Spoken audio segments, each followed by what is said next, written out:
Good day, another vlog na naman tayo, no? For sure ako na maraming magsasabi na, uy, parang nakita mo na tong motor na to.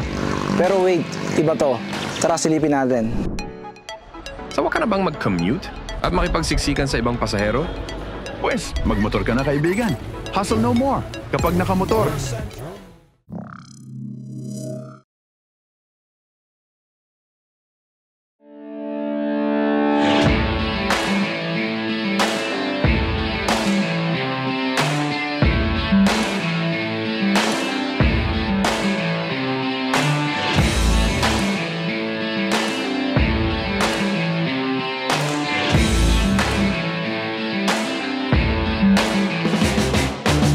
Actually, yung rough road na to, basic.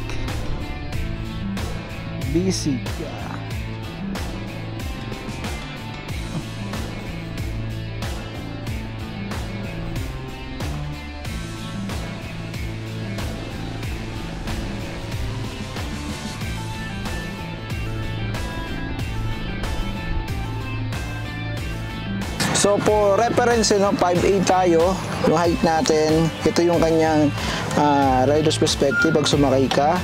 So naka-bend pa. Actually hindi mo siya ganun kataasan. Actually dinride ko to, ano na siya, chill lang yung ano niya, yung vibes nung unit na to, no. Ayun, komportable in general. So ito nga pala yung model ng Monarch, no, nung binilag natin nung nakaraan, yung Monarch na Tempest. Ito naman yung Axis 125 ng Monarch, no. Parang familiar nga, no, pang off-road talaga tong isang ito na talagang dinesign para sa pambundok.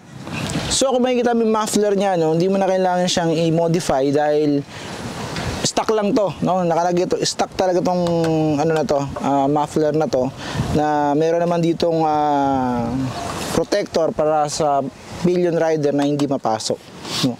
And then yung isa pa rito, ang laki ng kanyang lagayan dito sa likod, no?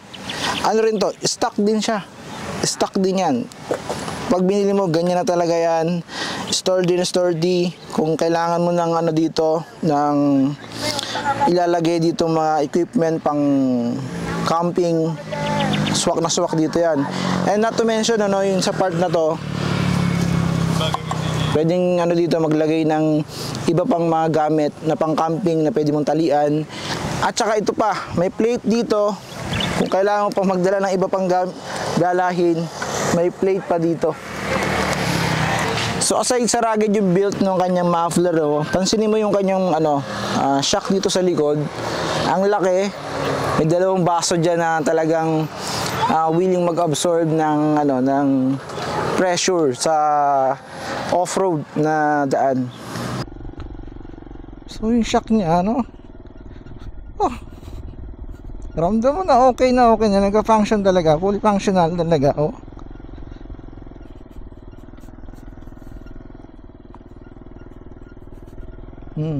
Ganda.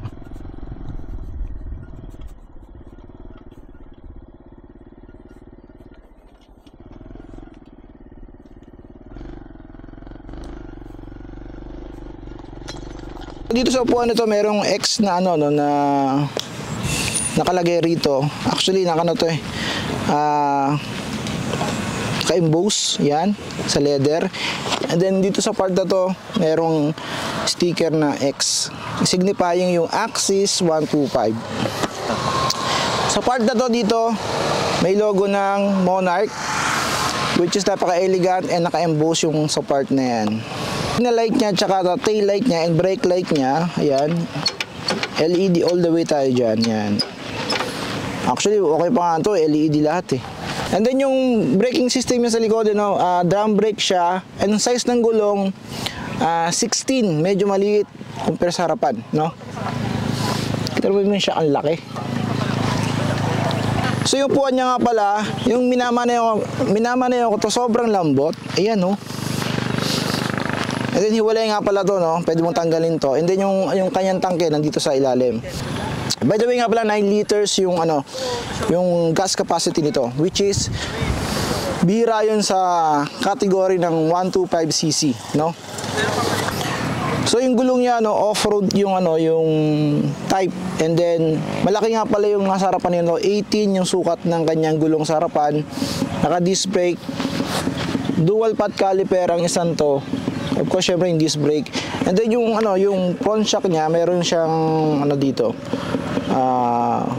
Goma na part, and then mahaba yung distance para talaga to sa kapag ikaw ay nalubak, mahaba yung yung ta-travel ng shock para stable pa rin sa kalsada.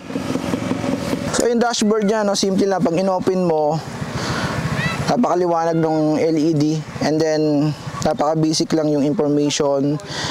May gear indicator, ayan, nakikita mo yung gear mo, kung ano na yung gear mo, and then yung RPM, fuel gauge, tinakbo ng kilometer, and then ito yung odometer, kung tatakbo kung ilang kilometers per hour na tinatakbo mo. So wala siyang pindutan dito, walang menu, basic na basic. And then dito nga pala ang kagandahan nito, dahil off-road design siya, meron siyang kill switch if ever na bigla kang malubak or may dinadaanan kang mahirap na daanan, pwede mo kang pwede mo patayin dito sa part na to. Papanda rin natin to sound check. So ito yung niya, yung kanyang tunog. Typical na 125cc category, kasi technically 127cc talaga to yung kanyang exact displacement. So high low. So may passer light nga pala to. Yan. So may off ng ilaw, may park light, and then may headlight. High low. Busina. So may choke din siya dahil ito ay carburetor pa, which is pambundok talaga yung kanyang tema. Naked handlebar, kita mo naman yan. And then meron ditong Monarch na branding.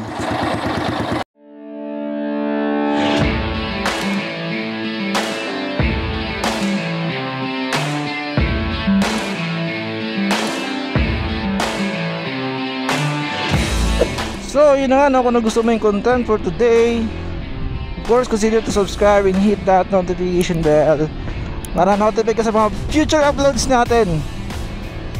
See you in the next video.